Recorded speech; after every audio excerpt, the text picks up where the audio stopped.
síntesis. Solo que voy a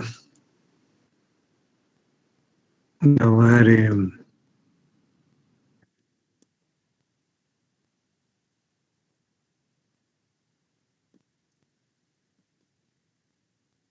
tema que tratamos la última vez fue las fases del método general del conocimiento. Y para ello voy a presentarles el tema en la pantalla. Vamos a dar admisión a algunos compañeros.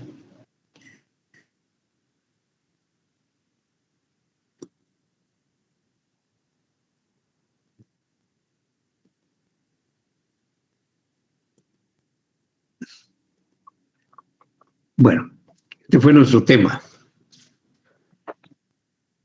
Aquí vimos nosotros 3 fases del método general del conocimiento. Compañeros, les pregunto, ¿cuáles son esas 3 grandes fases del método general del conocimiento? ¿Quién se acuerda? Una es sensorial, ¿no? Sensorial. La percepción. Es sensorial, racional y de confrontación con la realidad. Así es. ¿Representación? No, lo que dijo la señorita anteriormente es la fase sensorial, racional y confrontación con la realidad. Ahora, la fase sensorial conlleva 3 procedimientos. ¿Cuáles son? La sensación, la percepción y la representación. Así es. Ahora, la fase racional, que también lleva 3 procedimientos, ¿me pueden decir cuáles son estos procedimientos racionales? El análisis, abstracción y síntesis. ¿Sí? Así es. Ahora, fíjense que cuando nosotros llegamos a la síntesis, ya nos formamos un nuevo conocimiento. Ya logramos tener una idea general del objeto o de los fenómenos.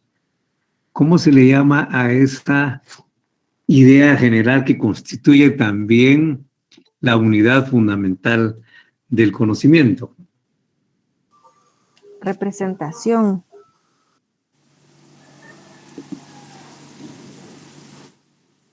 La idea general es el concepto. Ahora, a partir del concepto, nosotros realizamos procesos mentales, procesos de pensamiento cada vez más complejos, pero inicialmente relacionamos a través de nuestro intelecto los conceptos. ¿Cómo se llama a esa relación entre 2 o más conceptos? Definición. Con definición. Definición. Dice que también es afirmar o negar algo de algo. Sería el juicio. El juicio. Es el juicio. Ahora, con respecto al juicio, hicimos una clasificación según diversos criterios. Inicialmente dividimos los juicios según su calidad. Hay 2 clases de juicios según su calidad. ¿Cuáles son esos 2 juicios? Afirmativos y Negativo. Exactamente. También dividimos los juicios según su veracidad. 2 clases. ¿Cuáles son, compañeros? Verdaderos y falsos. falso. Verdad.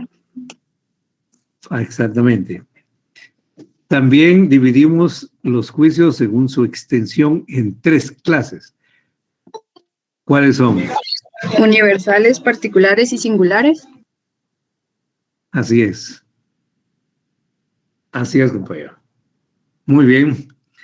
Ahora, fíjense que luego pasamos a otra forma de pensamiento más compleja aún, que consiste en relacionar juicios. De tal manera que al combinar dos o más juicios, obtenemos o derivamos otro que puede ser verdadero, que puede ser falso, que puede ser posible. Razonamiento. Ese es el razonamiento. Ahora, cuando el razonamiento se realiza de una manera rigurosa, de tal manera que hay juicios que constituyen premisas y otro que constituye una conclusión, pero a esa conclusión se llega, como dije, de una manera rigurosa. ¿Cómo se llama a ese razonamiento? Inferencia. Inferencia. Es inferencia. Ahora, en la inferencia, en la cual se parte de juicios generales, de una premisa o premisas generales y se llega a una conclusión particular o singular, ¿cómo se denomina? Deducción. Sería una deducción. Deducción. Deducción. Sí. Pero cuando se parte de juicios singulares o particulares y se llega a una conclusión general, ¿cómo se llama esa inferencia? Inducción. Inducción. Es la Inducción. inducción, ese inductivo que se pusieron los compañeros acá. Así es, compañero. Bueno, ahora, miren, solo quiero darles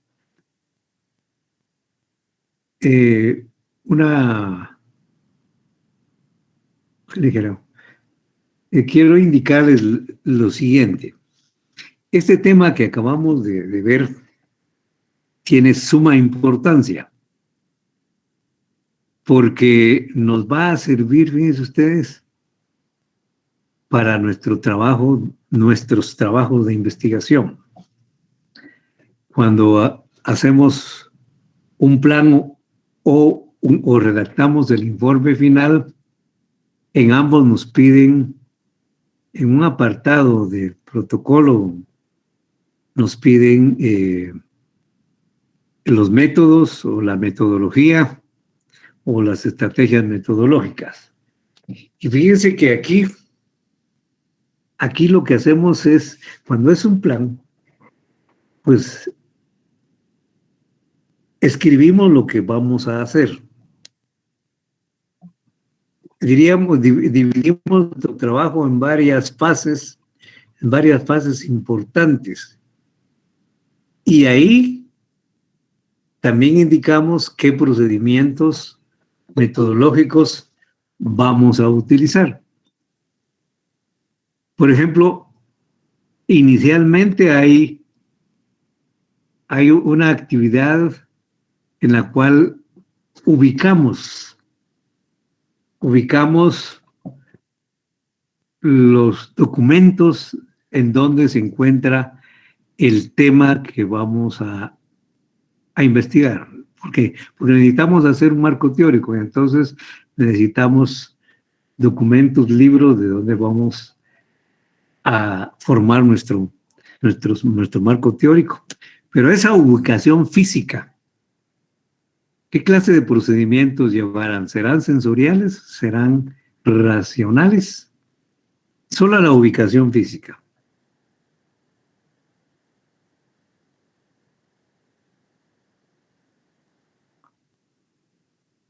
Solo ustedes se dan cuenta dónde están los documentos. ¿Qué procedimientos están utilizando? ¿Sensorial? Es eminentemente sensorial. Ahora, fíjense que ya cuando ya se realiza la lectura, ahí fíjense que muy frecuentemente vamos a utilizar el análisis. Normalmente un tema, ahí se da una definición, se separan partes de ese tema en el propio documento. Y nosotros también cuando redactamos nuestro marco teórico también hacemos eso. Tenemos un capítulo general y subcapítulos, y ahí utilizamos mucho el análisis. Entonces, ese es otro procedimiento que utilizamos cuando leemos y escribimos nuestro marco teórico. También cuando leemos hacemos inferencias, ya sea inductivas o deductivas. Fíjense que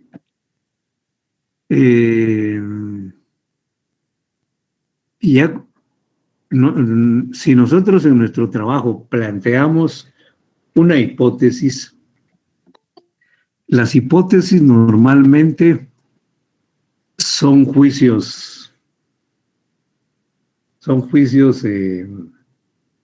generales.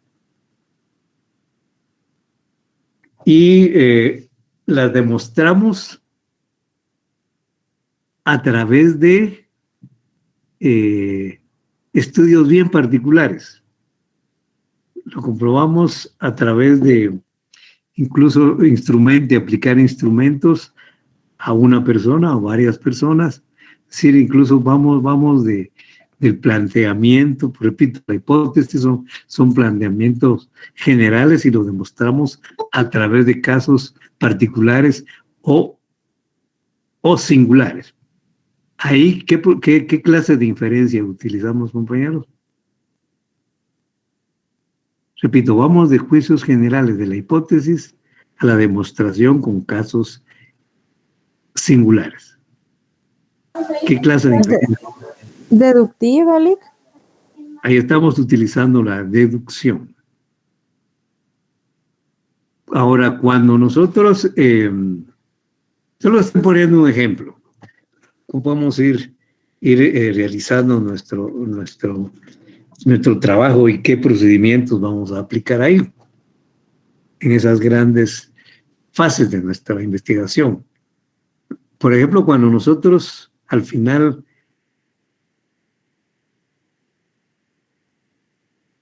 fíjense que cuando se hacen conclusiones partimos de casos singulares o particulares y elaboramos una conclusión general. Vamos de lo particular a lo general. ¿Ahí qué clase de inferencia estamos utilizando? Aquí me puso Yajaira inductivo. Estamos utilizando la inducción aquí, de manera que ahí es donde necesito que me pongan ustedes qué procedimientos metodológicos estamos usando. No se trata de, ahí como dice métodos, buscan en el internet donde dice métodos y plum, colocan algo ahí copiado. No, tienen que ustedes escribir qué fases de cómo van a hacer su trabajo y qué procedimientos metodológicos van a utilizar en ese trabajo. Creo que también hay inicialmente la aplicación de un determinado método, porque no hay solo un método, hay diversos métodos, fíjense ustedes, que es lo que vamos a ver a continuación. Cualquier pregunta, por favor, jóvenes, pueden plantearla sin ninguna pena. Bien, jóvenes, vamos ahora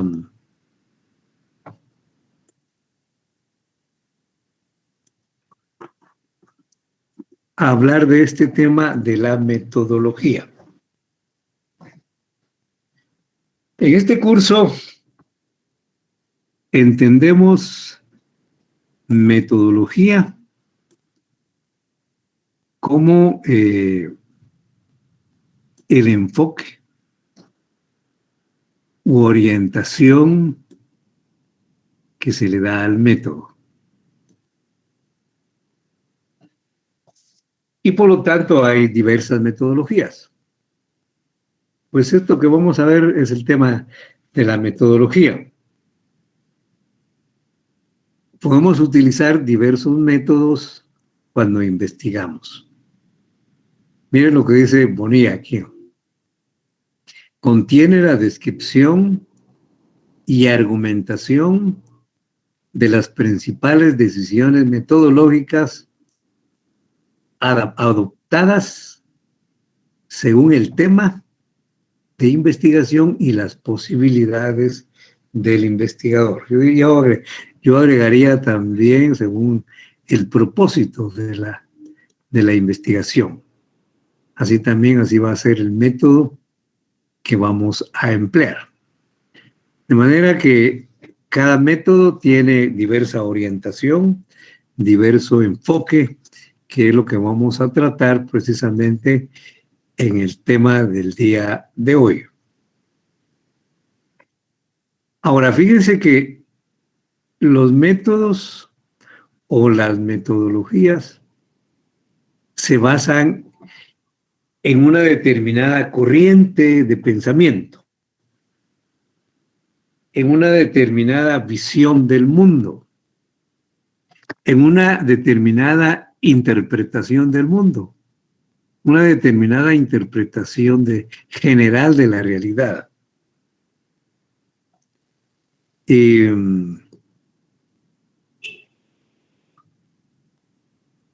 Entonces, a esa interpretación general de la realidad le vamos a llamar paradigma.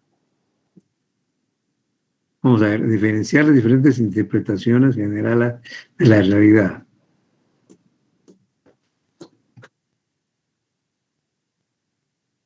Bueno, dejémoslo. Ahora, fíjense que los distintos autores coinciden en que han sido tres los paradigmas que han predominado o que se han aplicado para el estudio de la sociedad. Uno es el positivismo, el otro es el materialismo histórico y el otro es el constructivismo. Quizás este es el que más se ha utilizado, el positivismo. El materialismo histórico es tal vez el que menos se ha utilizado. Y el constructivismo es un paradigma que está muy de moda actualmente. Actualmente ha tomado mucha vigencia el constructivismo. Entonces, veamos cada uno de ellos, sus semejanzas y también sus diferencias. Pongámosle atención y cualquier duda, jóvenes, me pueden plantear sus preguntas. Vamos a ver el primero, el materialismo histórico.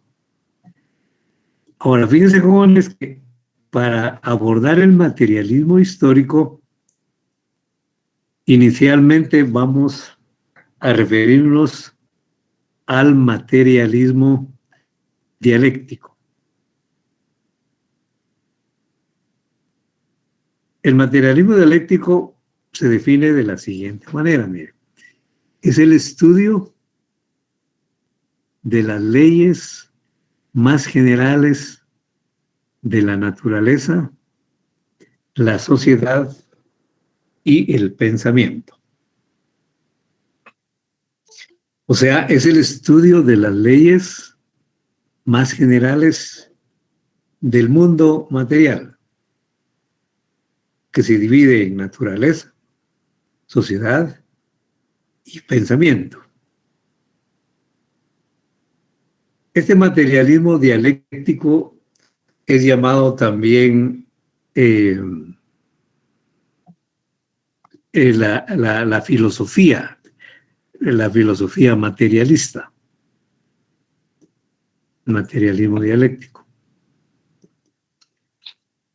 Ahora, ¿por qué se le llama materialismo dialéctico? Bueno, es materialismo porque estudia el mundo material. Esto es lo que le interesa, este mundo real. Ahora,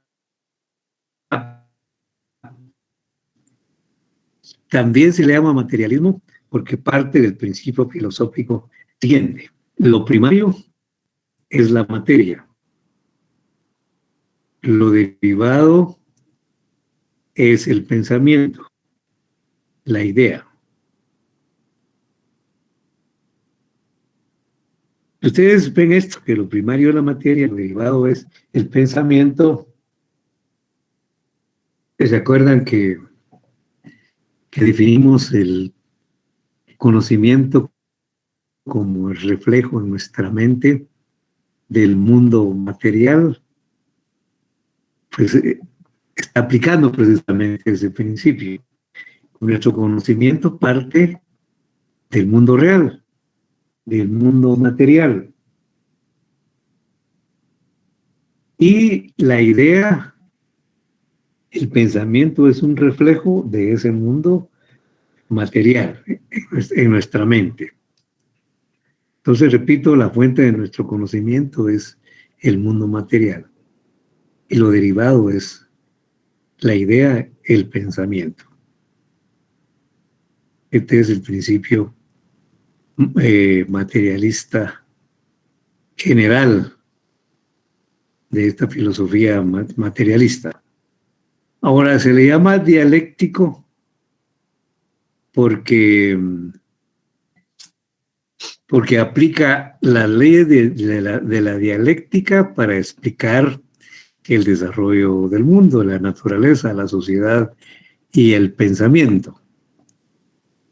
Entonces, son tres leyes famosas de la dialéctica. Tal vez si alguien se acuerda cuáles son, me las podría decir. Bueno, si no se acuerdan, aquí al final lo puse.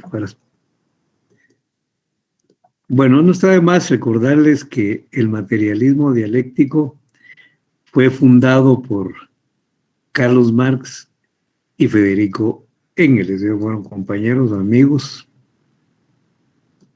alemanes, y crearon el materialismo dialéctico, las leyes de la dialéctica. Bueno, son tres: la unidad y lucha de contrarios, la ley de la negación, los cambios cuantitativos a los cambios cualitativos.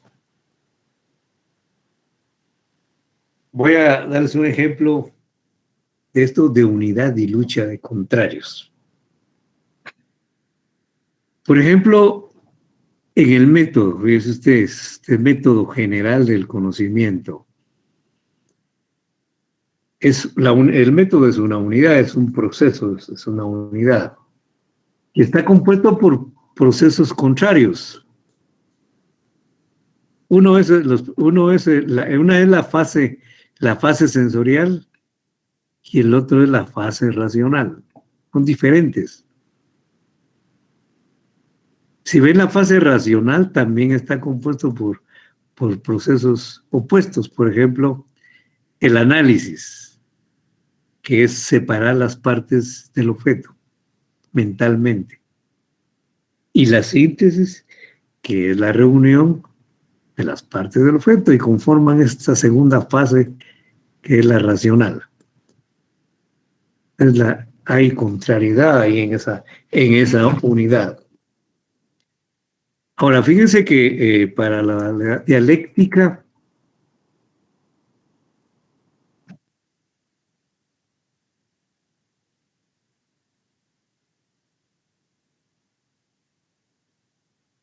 el mundo está constantemente cambiando. Nada es constante, todo se transforma.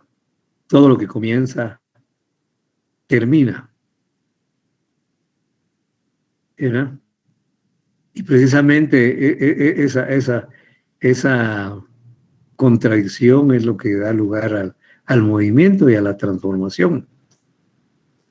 Tal vez esa contradicción es más evidente en la sociedad.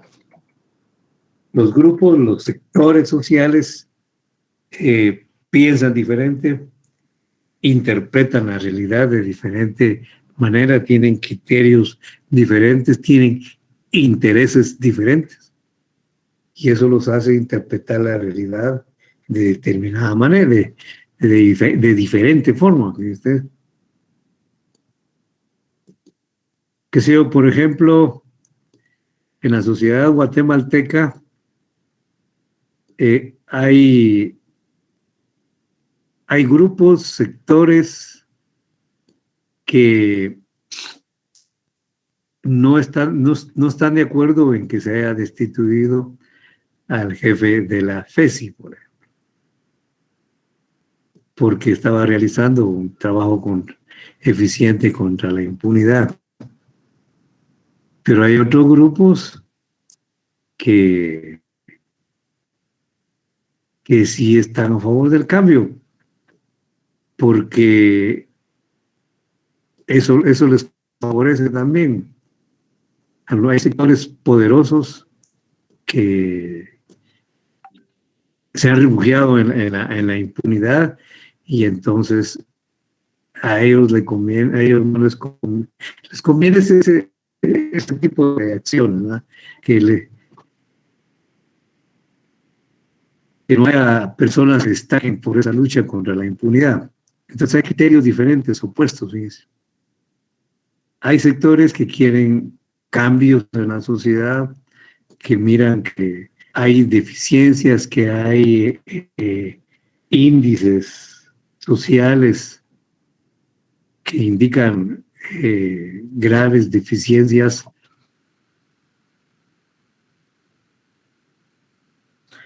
y que buscan cambios. Y hay otros que no quieren cambios. La situación actual les favorece. Entonces hay diferentes criterios en la sociedad, ¿verdad? Entonces hay quienes no quieren, pues, estarán por gobernantes conservadores, que quieren mantener las cosas, que favorecen a los sectores poderosos. Hay otro sector más progresista que quiere gobiernos que hagan cambios, que favorezcan a los sectores más necesitados, etc. Y le llaman populistas, ¿no? Ustedes por eso. Bueno, entonces hay diferentes criterios de interpretar la sociedad. Y es entre los grupos sociales, y eso es lo que va cambiando a la sociedad, va transformando la sociedad. La otra, la ley de la negación de la negación. Esto es un poquito más difícil. Les voy a poner un ejemplo en la producción. La praxis productiva se le llama en ciencia política. Vean,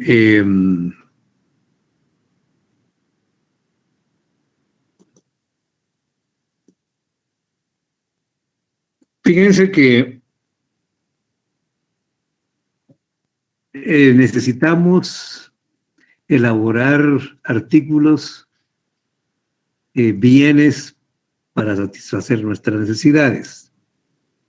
Por ejemplo, los hogares necesitan muebles de madera. Por ejemplo, se necesita elaborar una mesa de madera.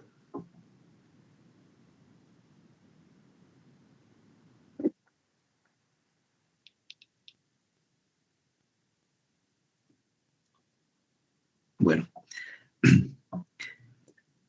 Ahora, para hacer una mesa, necesariamente tenemos que botar árboles. Entonces, ahí le negamos la existencia a un ser de la naturaleza. Ahora, ese árbol no se bota solo por botarlo, que se quede, que se pudra, que se pierda, no. Fíjense, pues. No, de ese árbol aprovechamos todo lo bueno que tiene. Lo convertimos en una troza hermosa y de ahí sacamos tablas. Y de ahí hacemos la mesa. Se aprovechó todo lo bueno, todo lo desarrollado que tenía ese árbol, y construimos un artículo nuevo, algo útil, un bien para satisfacer necesidades. O sea, negamos la existencia de algo pero no lo negamos todo. Repito, aprovechamos todo lo bueno de eso al cual le negamos su vida normal y construimos un nuevo bien. Igual sucede en la sociedad. Por ejemplo, el paso de la sociedad feudal a la capitalista. Para que pudiera desarrollarse el capitalismo, pues tuvieron que destruirse las relaciones feudales, la propiedad feudal, muchas instituciones feudales. Cambió mucho, muchas instituciones cambiaron para que surgiera y se desarrollara el capitalismo. Pero el capitalismo utilizó todo lo que la humanidad había logrado hasta ese modo de producción. Todas sus habilidades, sus conocimientos, los instrumentos que se habían inventado, todo se utilizó. Y todo eso se desarrolló. No se destruyó todo lo que había hecho la humanidad, sino que todo lo bueno que se tenía se desarrolló. En eso consiste la ley de la negación. Ahora, los cambios cuantitativos a los cambios cualitativos. Veamos siempre un ejemplo en la sociedad.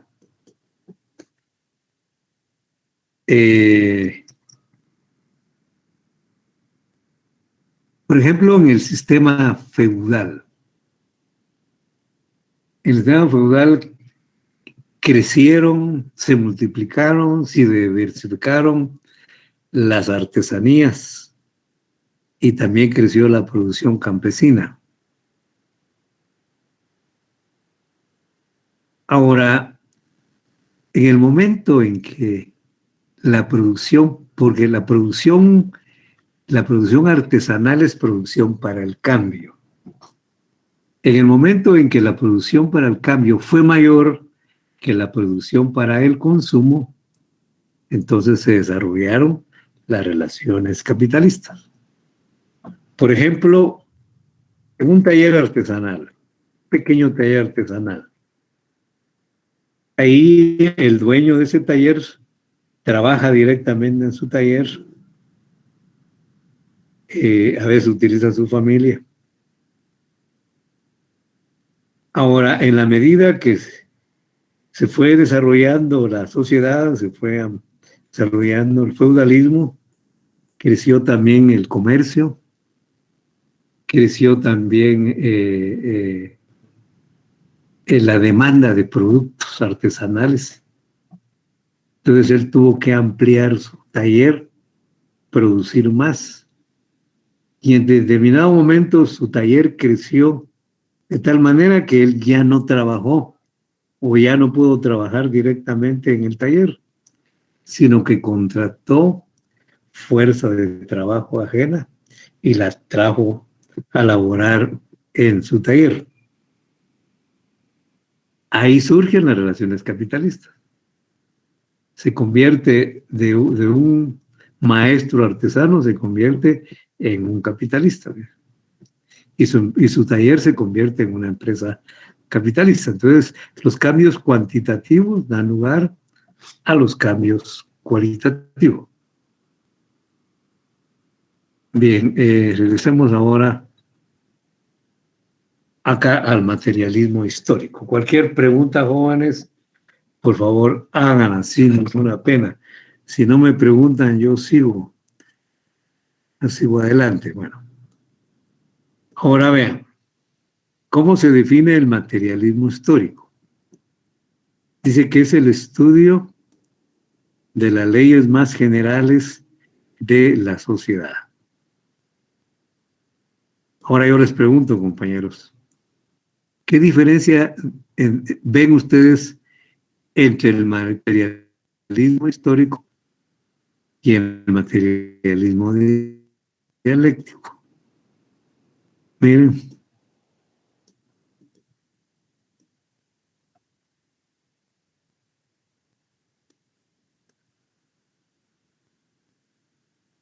Aquí está.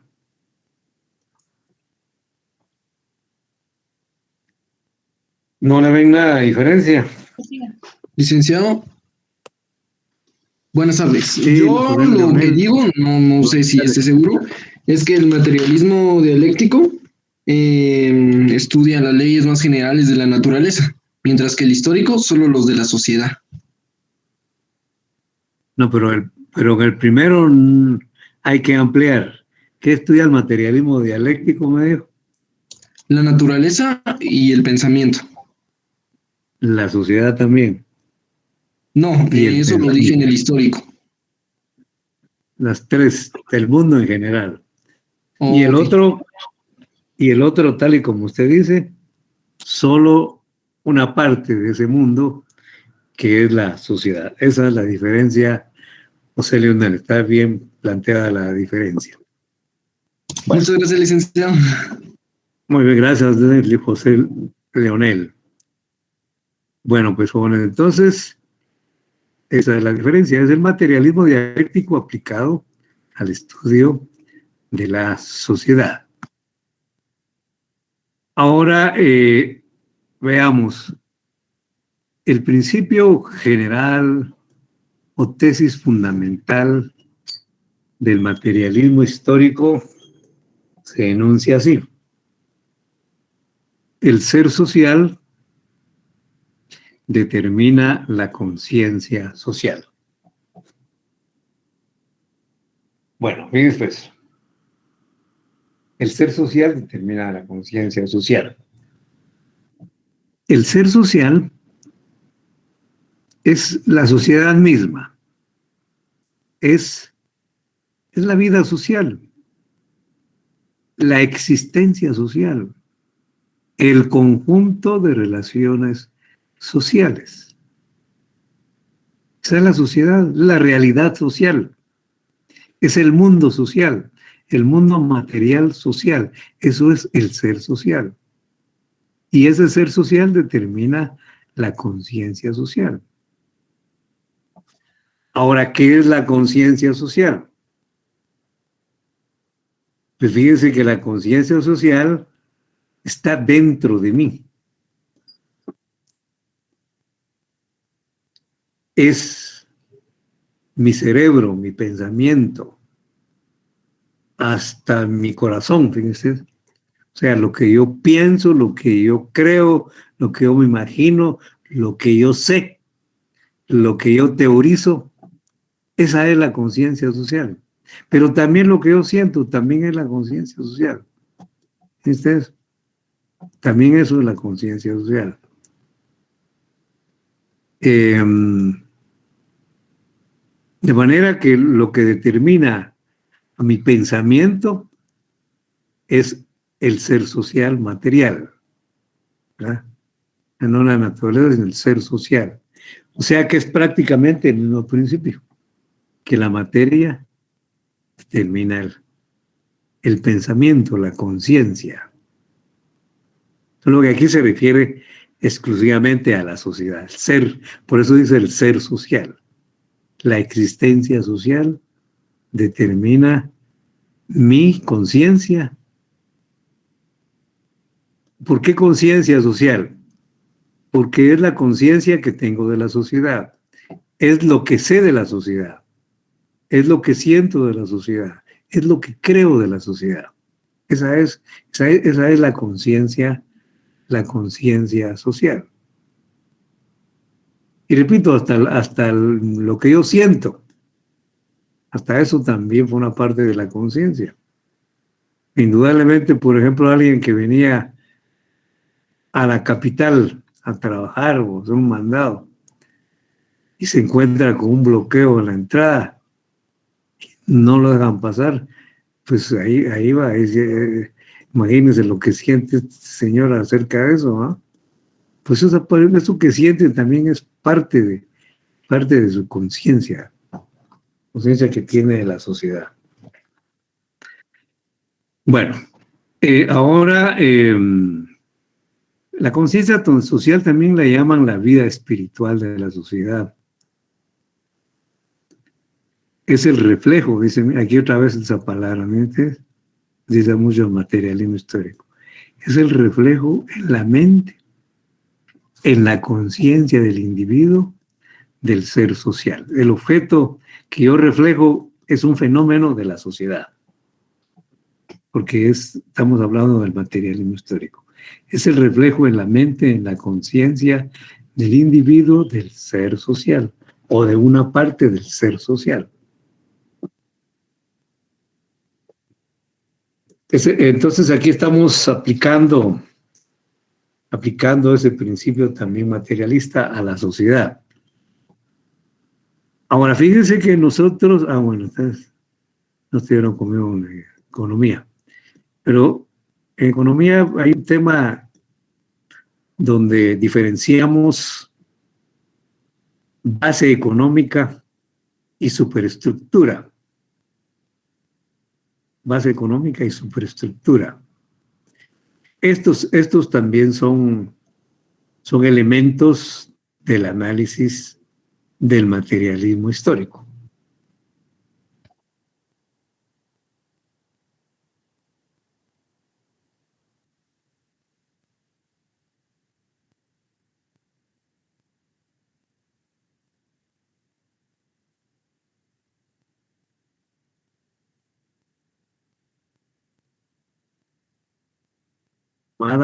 Por las relaciones sociales de producción. O sea, las relaciones sociales de producción, y la voy a poner aquí, o económicas.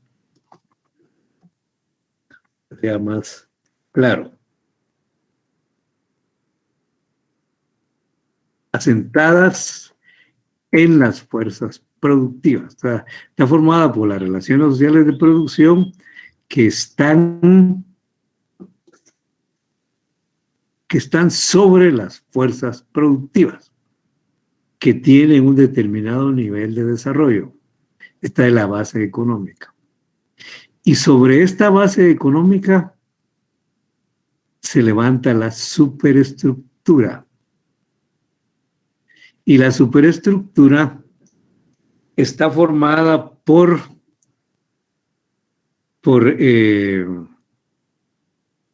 las relaciones sociales no económicas, por todas las relaciones sociales, menos las económicas, porque las económicas se encuentran en la base de la sociedad. Y todas las demás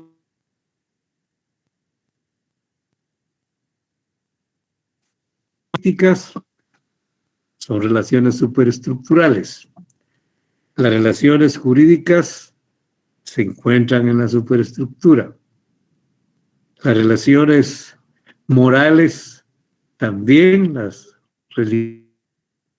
religiosas, las educacionales también, todas las relaciones sociales. Solo las económicas se encuentran en la base económica. Entonces, estos son elementos propios del materialismo histórico para el análisis de la sociedad. Y yo les comento que para estudiar la sociedad, estos elementos sirven mucho, sirven mucho para hacer un estudio de la sociedad. Bueno, fíjense que las relaciones sociales se realizan alrededor de ciertas instituciones. Por ejemplo, las relaciones políticas.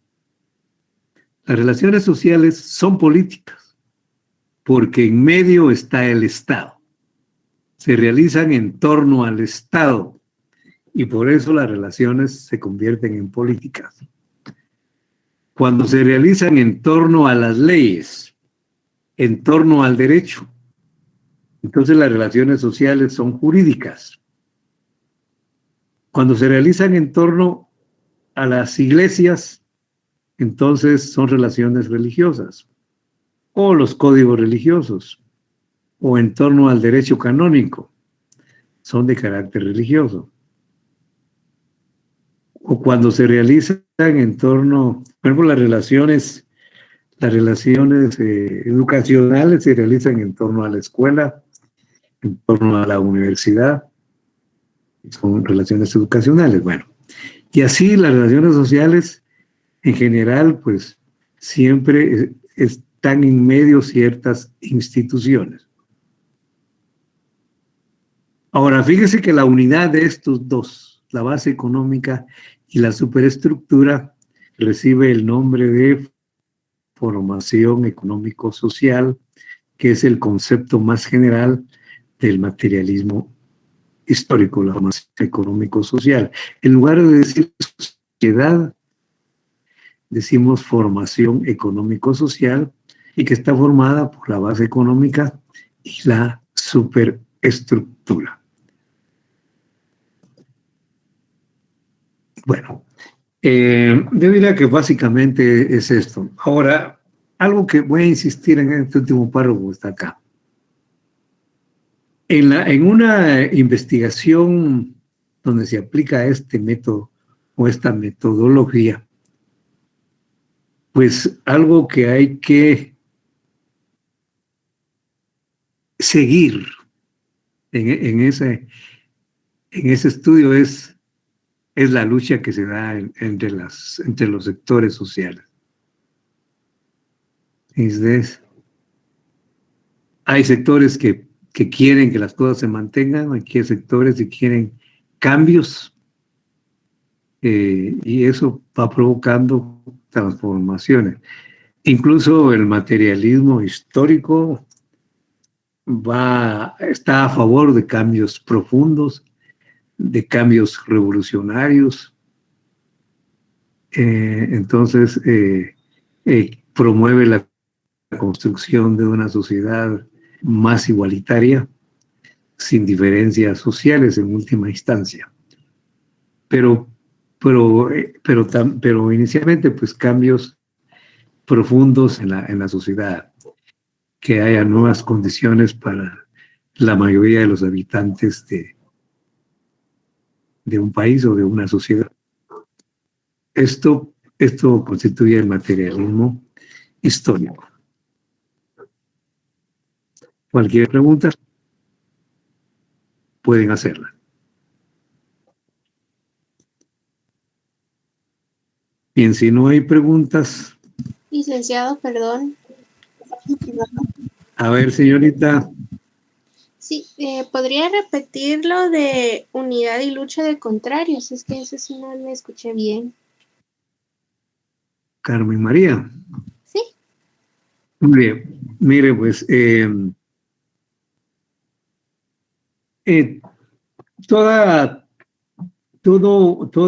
fenómeno, todo objeto, todo proceso,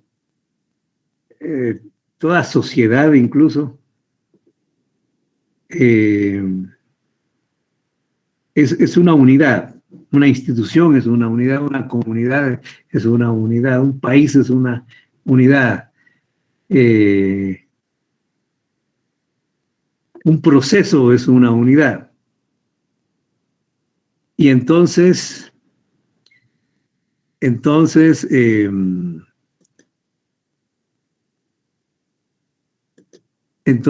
aquí está. Pero esa unidad, sus elementos, podríamos decir, los elementos de esa unidad, las partes de esa unidad son contradictorios, a pesar de que forman una unidad. Por ejemplo, yo les hablaba del método. El método general del conocimiento es un proceso. Es un proceso. Y está formado por fases opuestas, diferentes. Por ejemplo, la fase sensorial, que es diferente a la fase racional. Son totalmente diferentes. A veces los sentidos nos dicen una cosa y la razón nos dice otra, ¿verdad? Que si yo, por ejemplo, la gente antes, bueno, lo que nos dicen los sentidos, es que el Sol se mueve alrededor de la Tierra, nace allá en el oriente y baja allá en el occidente, nos da la vuelta encima de nuestras cabezas, ¿no? Sin embargo, a través de procesos de análisis, de razonamientos, apoyados también con instrumentos técnicos, se llega a lo contrario, que es la Tierra la que se mueve. O sea que los conocimientos pueden ser, aparentemente son diferentes, pero lo que le quiero decir es que en un método hay procesos diferentes, hay procesos opuestos. Por ejemplo, en la fase racional está compuesta por diversos procedimientos y procedimientos opuestos. El análisis es separar, como les decía hace poco, separar las partes de un objeto. Y la síntesis es exactamente lo contrario, es reunir las partes del objeto. De manera que en una unidad hay contradicción ahí entre sus elementos. Esa es la unidad de lucha de contrarios. Y yo diría que en la sociedad es donde más se manifiesta la contradicción. Los diferentes sectores de una sociedad piensan diferente a los de otro sector, por criterios totalmente diferentes. ¿Dice usted? Y en muchos aspectos piensan diferente y forman parte de una sociedad. Pero los sectores religiosos puede ser una unidad, pero son los cristianos evangélicos piensan diferente a los cristianos católicos en muchos aspectos sociales. Incluso hay muchos cristianos evangélicos que dicen que no hay que vacunarse, ¿verdad?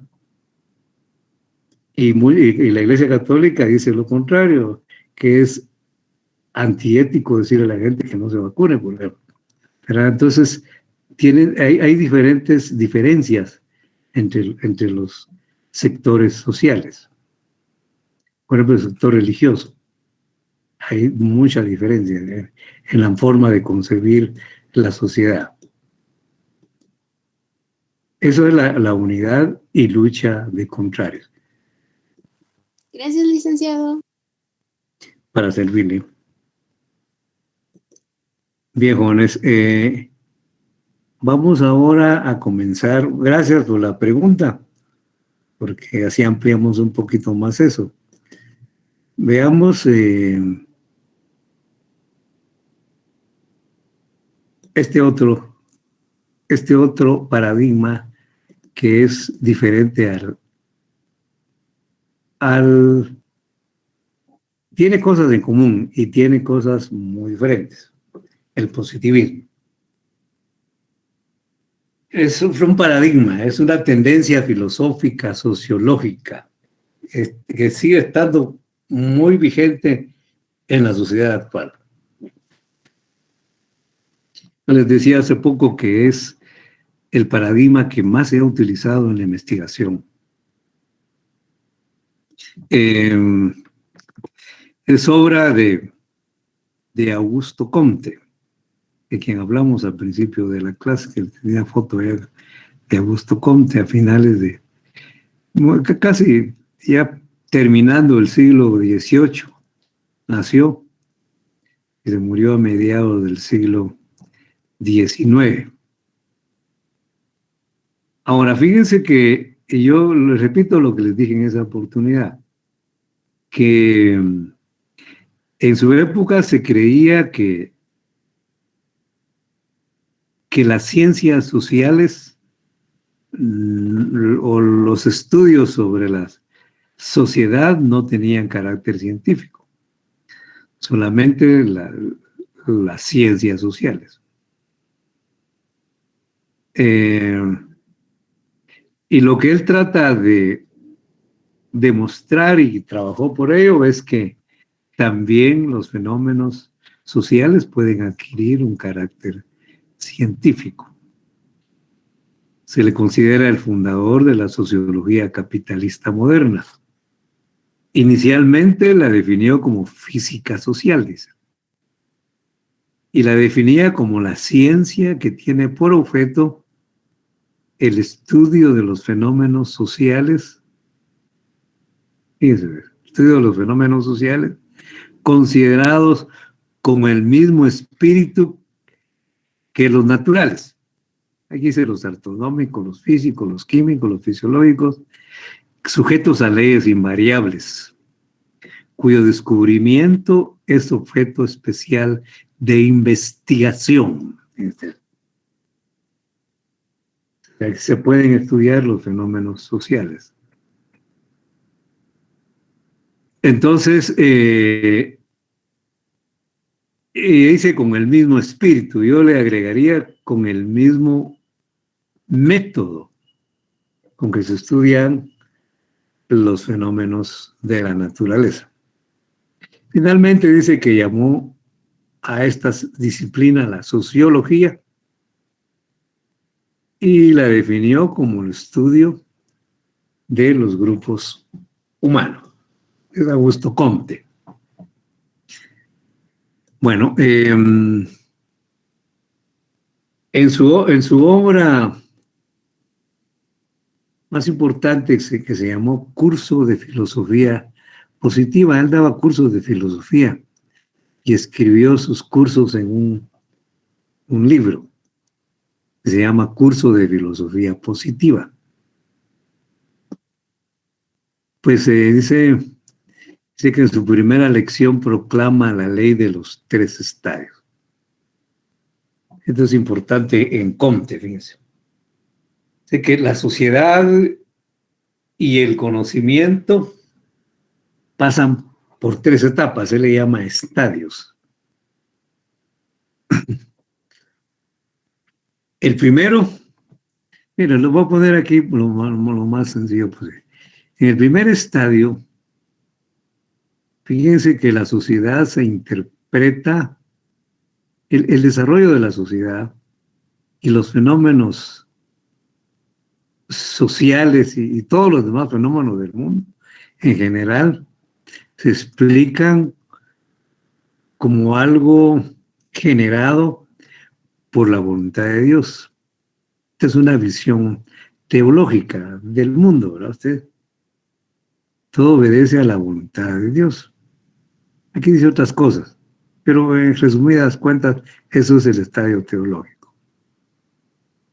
En el metafísico, aquí dice, la realidad se explica a través de cavilaciones mentales que no se pueden comprobar. Bueno, en esta, aquí lo que dice, lo que quiere decir Comte es que la otra fase, el otro estadio más avanzado que el anterior, aquí se explica principalmente a través de la razón, pero no se demuestra. La gente se le ocurre que el conocimiento se formó así y enuncia una teoría y no se puede comprobar. Son puramente imaginaciones de cada uno, lo que se le ocurre a cada uno. Y eso lo escribe, eso lo divulga, ¿verdad? Pero no lo demuestra. Esta es la parte metafísica. A través de elucubraciones, de cavilaciones mentales, de razonamientos que no se pueden comprobar. Esta es la fase metafísica. Eso significa que ya en el positivismo las teorías deben ser comprobadas, ¿sí usted? Para que sean positivas. El estadio. Ahora, en la sociedad llega al estadio positivo cuando en ella reina ya la armonía social, la solidaridad, el altruismo, para lograr el orden y el progreso social. Es una sociedad en armonía. Reina la solidaridad, la cooperación, el orden y el progreso social. Comte es de criterio que la sociedad, así como la naturaleza, las cosas van madurando poco a poco. La sociedad va evolucionando, va progresando, pero tiene que hacerlo en orden. Comte no está de acuerdo con las contradicciones, no está de acuerdo con que la gente se salga a manifestar, que la gente salga a bloquear carreteras. No, todo tiene que hacerse en orden. En armonía social. Y entonces llega un momento que en la sociedad va a reinar la armonía social. Entonces vamos a alcanzar el estadio positivo. Y a eso es lo que le llama él la sociocracia. Y sociocracia quiere decir el gobierno de la armonía social. ¿Y cómo se llega a eso? Pues cuando toda la gente se acoge a un sistema universal de principios. Esto son afirmaciones propias de los positivistas posteriores también a Comte. Entonces, se llega a la armonía social. Entonces, fíjense ustedes que para Comte el conocimiento debe estar libre del razonamiento teológico, de la explicación teológica y también de la metafísica. En el positivismo de Comte está en contra como dije anteriormente, de la lucha de clases, en contra de las teorías del materialismo histórico. El estudio de la sociedad debe estar libre de prejuicios políticos, religiosos, ideológicos. El conocimiento de la sociedad debe de ser objetivo, repito, sin inclinaciones políticas, religiosas e ideológicas. Miren lo que dice aquí. La actitud positiva consiste en que el sociólogo debe adoptar una postura absolutamente imparcial, así como actúa el biólogo, el matemático. Solamente se limita a decir cómo son las cosas, pero no a dar juicio de valor. Esto es injusto, esto debía ser así. No. Simplemente dice cómo están las cosas. Es ser totalmente imparcial. Este es un conocimiento positivo. Y por otro lado, aquí más adelante se afirma que las cosas deben comprobarse. Todo lo que uno afirma tiene que ser comprobado. Este es un conocimiento positivo también. Esto es lo que afirma entonces Comte. Hoy ya llegamos a nuestro tiempo, nos vamos a quedar aquí. Si ustedes tienen alguna pregunta, por favor, pueden plantearla. Alguna inquietud, por ahí ya les puse su clase, su sección en Classroom. Ahí vamos a subir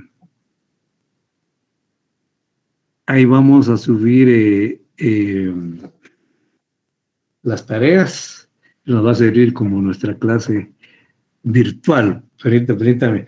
Hay una señorita me preguntaba algo, pero ya se borró del chat, no me di cuenta.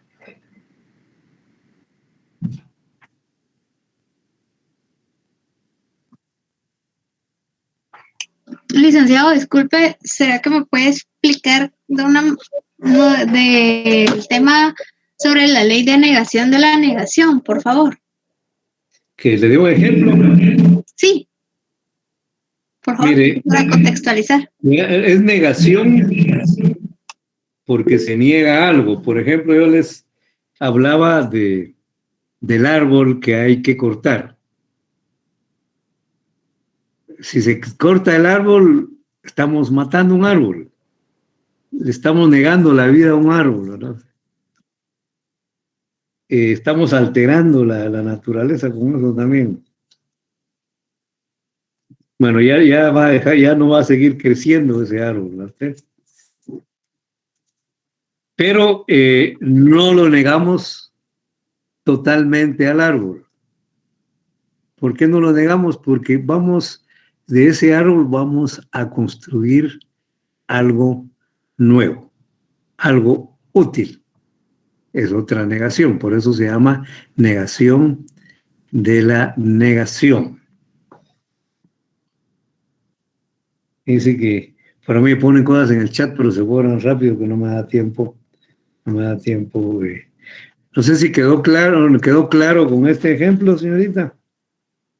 Sí, gracias. Y si desea ver los mensajes que envían aquí en el Meet, solo dé clic donde dice grabación y ahí automáticamente, o en el área de donde dice el numerito de personas a la par, ahí es donde entran los mensajes y ahí los puede expandir y así salen mejor y no se borran.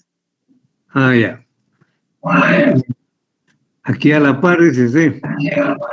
Del numerito, ajá, a la par, a su lado derecho. Permítame un A la par. Ahí. A la par, ahí. Muy bien, gracias. A donde le dio clic, a la par. A la par. Ajá. Pero no, abajo, donde está el numerito, como siempre, ahí le dio clic, a la par. No, al lado izquierdo. A la izquierda. Más abajo. No, usted ha visto donde dice 152 personas en su pantalla. Vamos a ver, fíjese que no. Aquí abajo, ahí, a la par donde tiene ese flechita de mouse, al lado derecho. No, a la par ahora izquierdo. Ahí, cabal, exactamente ahí. Ahí están los mensajes. Y para arriba solo le da con el mouse o con... Ah, sí. Mire, ahí dice, miren, Miriam Marisol Ramírez dice que es más fácil que me hablen porque rápido les contesto. Dice que, pero está bien. Es que sí, en el libro dice 1930 y él llegó solo a 1850. Entonces hay error ahí en el libro. Es 1830. Esa es la primera. Aquí dice Filestar podría por el código del salón de Classroom. Vamos a ver cómo está el Classroom aquí. Esta es la N, ¿verdad ustedes? Vamos a ver.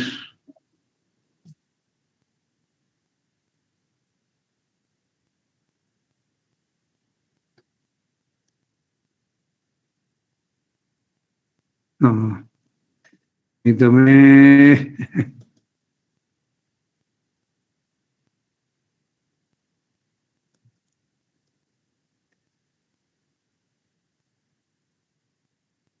Classroom. No te vamos a ver. Classroom.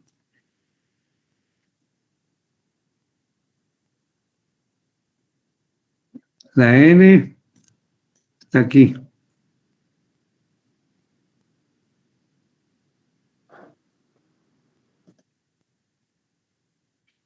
Este es el código menos de la N. Muchas gracias, licenciado. Muy bien. Bueno, jóvenes. Entonces yo me despido de ustedes. Les agradezco su atención y nos vemos el próximo día de clases. Feliz tarde, licenciado. Feliz tarde, licenciado. Feliz tarde, Lic. Se cuida, Lic. Se me cuidan, compañeros. Adiós, licenciado. Mucho gusto. Feliz tarde,